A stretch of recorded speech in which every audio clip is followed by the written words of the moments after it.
Today's 10th and final Searching for RinoaCast for the foreseeable future is brought to you by Tasty Bite Organic Indian Chana Masala. Just add rice and biggity bam! Lunch, dinner, dinner?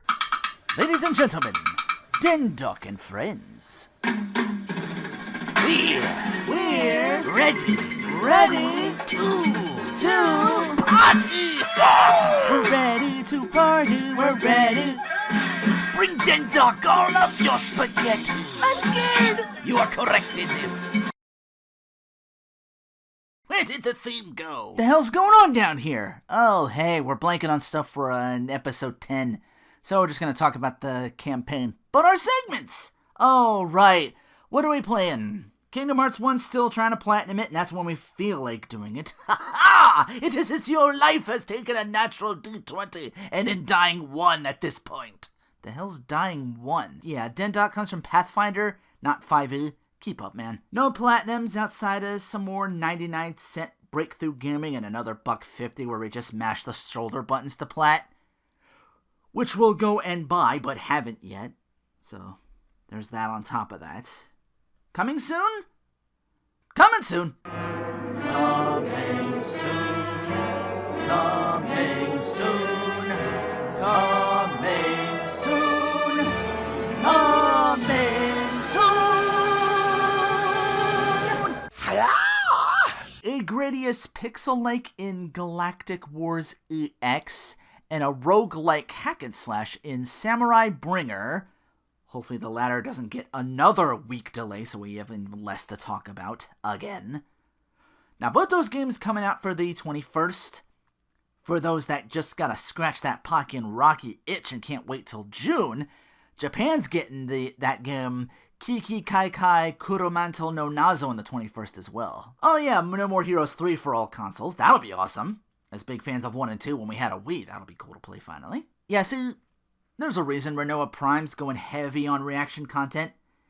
His idea sounds interesting enough for it to be sorta original, mired in its unoriginality. Spoken word was feebly reaching, man. So that's it. After 10 episodes, we're just going back to making things separate again. Yeah, some of this stuff isn't even our fault if you look at it. Not every week has huge game releases. Tales of Roleplay is clearly our crown jewel, and it can stay on bi-weekly. Yeah, and even that's barring any vacay or breaks from other players to make that even longer. Real life writes the plot and so forth.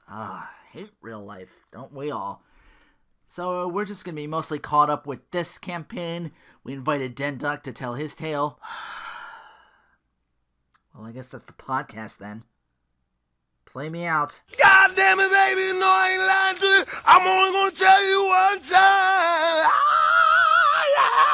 DENDOK demands you run that back.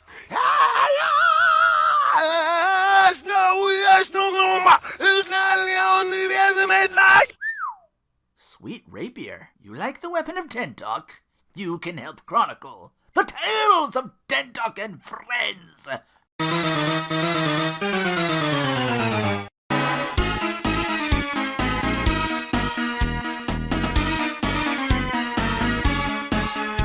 Why the Arrow the Acrobat theme song, in case you want to know what that was? Well, the setting of this campaign takes place in a circus under Pathfinder 2E rules. Isn't that ironic? I began my first actual campaign as the wizard using Dungeons & Dragons 2E. Only come full circle here. Anyway, Pathfinder Extinction Curse, to be exact. A town called Aberton, which is on the decline. Crops are growing fewer and fewer. Town sheriff is missing. What these people need is a distraction from their slowly deteriorating lives. Now, the internet isn't a thing yet, so circus. We come from the circus of wayward wonders, which broke away from the celestial menagerie led by a cruel and abusive catfolk named Mistress Dusklight.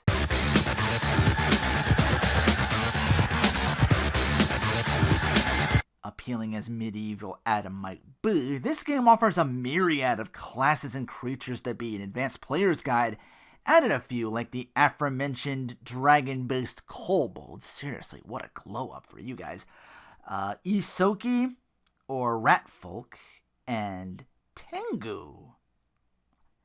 I named my character for Pathfinder from 2. He had to be as far removed from Phylon in the 5e campaigns as possible.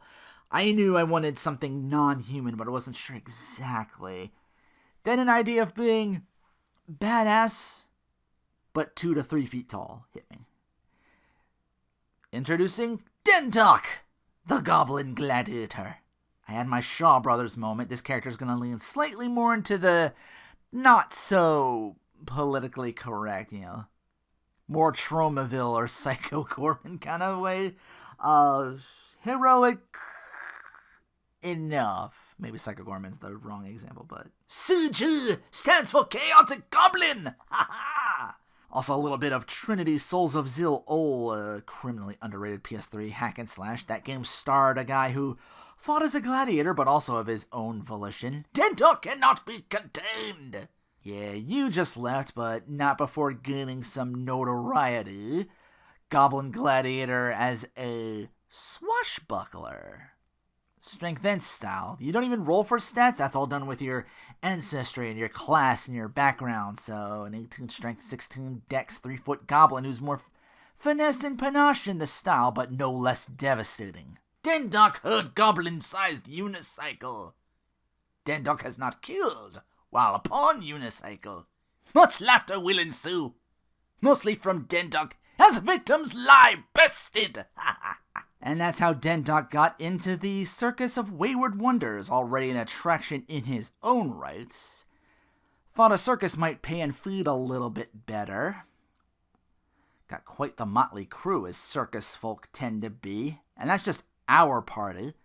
To complement DENDOK, we got a barbarian who's just a guy with a shovel named Mouse. Probably has more weapons than that, but very early Evil Dead type, always serious, like clearly some shit went down way back with this guy. I assume undead? Fire-centric spellcaster or something to that nature. Catfolk, who I believe might have mentioned her past as also a changeling. If you're familiar with Pathfinder, that's this tragic tale of these offsprings of hags and their lovers taken through magic or madness. These children of such circumstance either resist the pull of their mother's hypnotic voice to choose their own way or succumb and become hags themselves. So, already at level 1 doing divinations with the dead. Chilling Touch was one such spell she used, so time will tell if this sinner with a Y stays darker or goes even darker with the promise of even more power. Always down for a will they, won't they kind of story. DENDOK has healthy respect for this sinner. May she bring ruination to her enemies. Fighter class with a wolf. Later we get a Kitsune type with a floaty Mew type familiar that also can do the funny Chilling Touch and mentions healing spells hurt her? Yeah, some negative energy dual class or some other background. Yeah, Pathfinder gets insanely creative. Again, I might have gone Tango if I got that a week later, or Kobold. My brother had the same idea. He was going to go creepily Dark Crystal Henson with it too. My idea was something more akin to beautiful Asian woman, like, okay, Ming Na Wen, Bazam, Pinocchio, 1 lie and maybe 2 in for the nose. Don't even look at me like humans won't fuck anything to just claim they could. So yeah, I think that covers everybody except for my brother's kid who played something for the first tiny campaign to start off with. A lot of us were very new to Pathfinder, so our first session was, okay, here's how this works, here's all your stats and everything. It was a lot more learning that time. So I'm piecing together a couple of things here for our first, like, real big from start to finish. So lumping in, like, I think this is the first 2 sessions of a campaign. Because we started early in the second one and got a lot of shit done. I'm even using an app to give me some of the bigger details. 5e had some slight and subtle differences, but that was prior D&D experience on my end, so not a whole lot changed. I'm like, alright, I can write this down and piece it together. Pathfinder's a little vaster in difference, but I like this style too, and I'm all for cast of crazy shit going down. I figured Circus would only help with that. But after Campaign 1 ended, Brother's Kid makes another character in Clown Lumbo, or Clown Numbo. Columbo, but a clown. I don't know if he's seen the show, but the memes are there. Investigator was one of the job classes / backgrounds in Pathfinder. I assume clown lore is involved in as well. But yeah, he's just this investigator to the beginning of the first campaign that we're about to set up and perform for the day. Doing some clue searching because our first real task to put on the show as we find our ringmaster cold and lifeless on the floor, dead. And we're semi to fully crowd capacity of the circus. Show's gotta go on. These people came from their dreary cropolescent lives to go away empty-handed, and we got to get paid. So, the party of us who just arrived, DENDOK's extra squishy goblin self wants to participate with these dwarves who are these human cannoners, tumblers, jugglers, the Flamboni brothers, I believe. While setting that up, Mouse and Flame Mage dealt with some hecklers that were causing kind of a scene by openly taking bets on which of these performers are going to eat shit tonight. Yeah, real scumbag behavior. Taking death bets, not on Mouse's watch. I can safely say the first time the character and not the DM was like, initiative.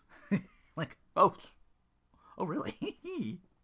Yeah, if you thought the 5e party I talked about were a rowdy bunch, DENDOK and Friends ask you to hold their beer. DENDOK has not for booze. Yeah, turns out DENDOK's a teetotaler. DENDOK loves violence, mutton, and sloop. In that precise order. Yeah, more of a character, this one. Third person, I always gotta be T-posing to assert dominance, kind of like a peacock showing its feathers. Anyway.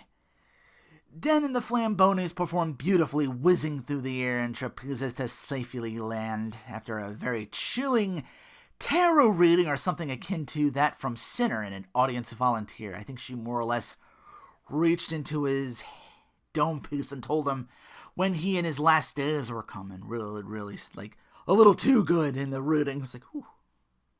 Like, equal parts impressed and terrified. DENDOK took extra squishy for goblin background.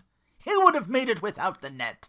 Alright, I know Pathfinder 2e gives a little more HP than usual. Seriously, level 2 Mouse at like 40 max. Holy shit.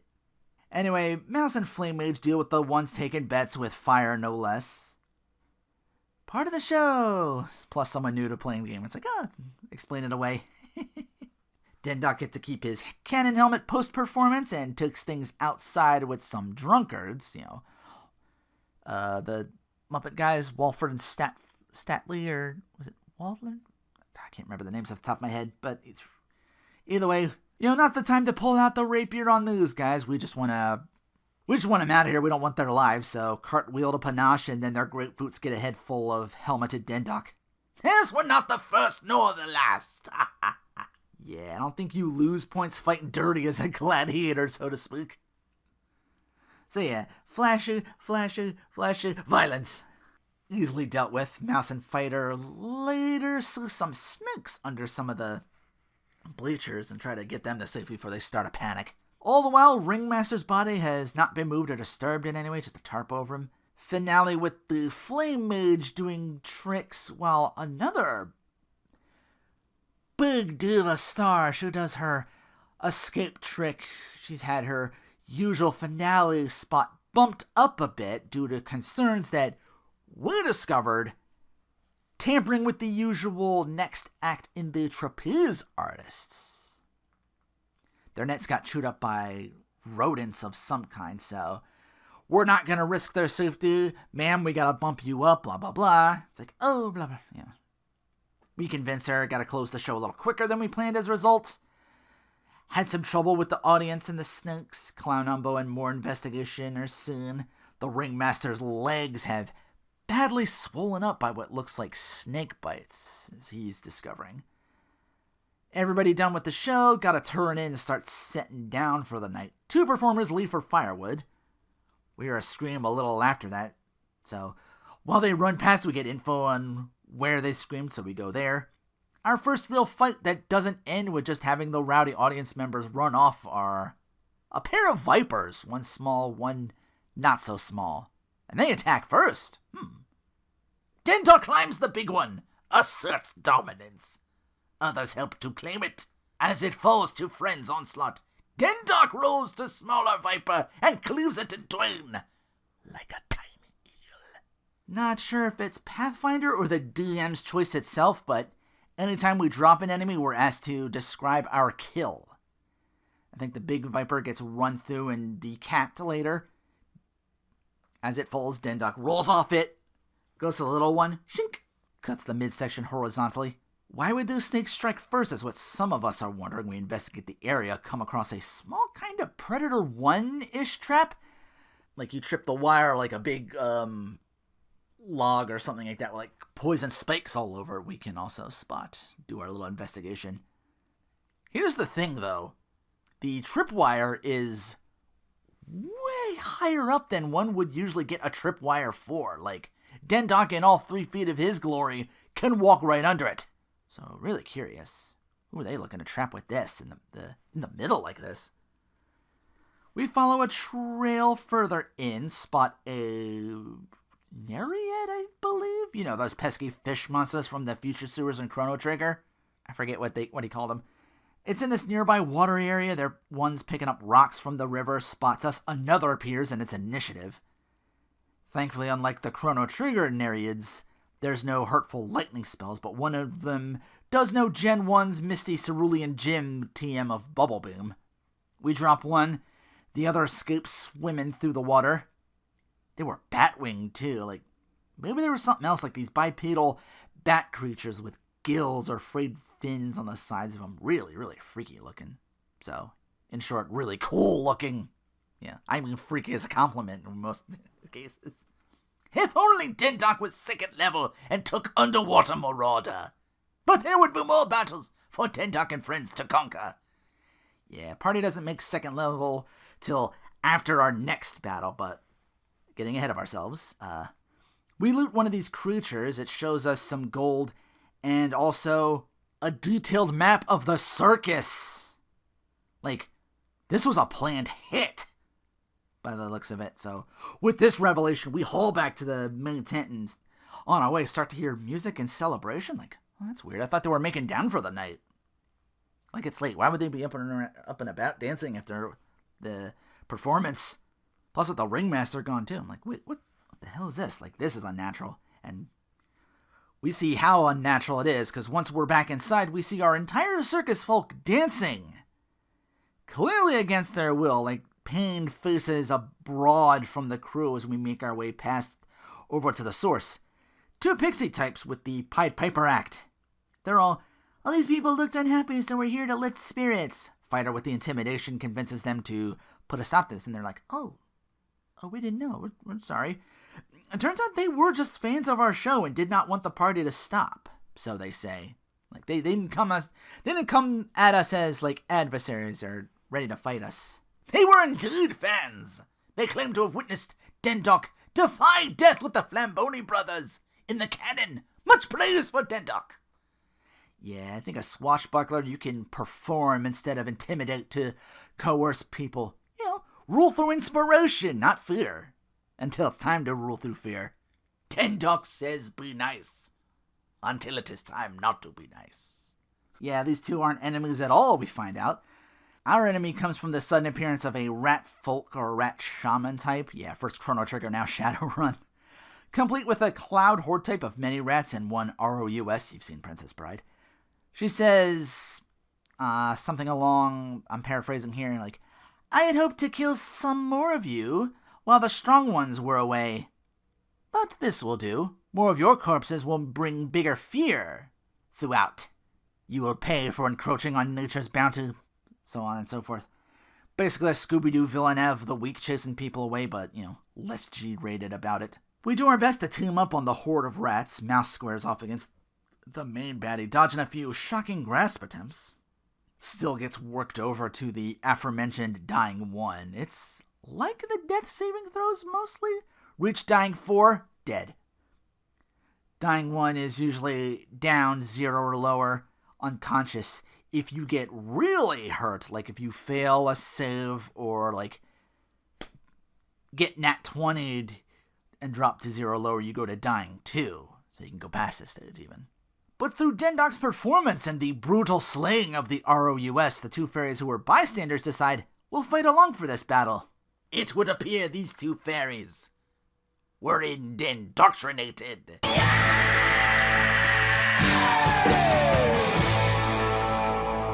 They help with the horde, so the rest of us just dogpile the rat shaman or rat druid. The latter seems more akin to the nature's vengeance types, you know. Either or. Slay her, and DENDOK gets to describe this kill. DENDOK made vengeance stew of ratted snakes. But not for DENDOK. Roll credits!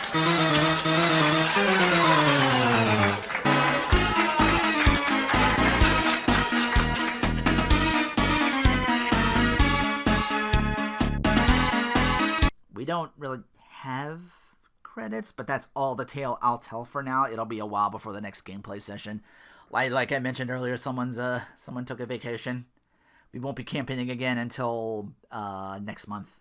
And yeah, we usually meet like bi-weekly or something like that, so sometimes things come up and this and that. Yeah, we started in the middle of some other campaign, probably some more side questing. I'll try and get as much of that as I can for next time. But yeah, ending on a nice round number 10 for the podcast. I think coming soon I can maybe retool to be like, okay, let's show the trailers of this game. I might still do that. Like, when do they come out? The 21st? Maybe I'll do a react tomorrow or something like that. That's the kind of stuff I want to get back to creating more content. What you got was fun for a while, but scripting's a pain in the ass, and then like day before or something like that, sometimes plans get in the way, especially this week. At least start everything, all the planning I did. Gonna have to work in the daily raw stuff for other things, maybe. Again, as always, this channel's a work in progress, and I'm just kind of rolling things along, and if you guys are watching and roll along with me and you like what you see, so much the better. Take care, thanks for watching, and one more time, play me out, Dave! God damn it, baby, no, I ain't lying to you. I'm only gonna tell you once.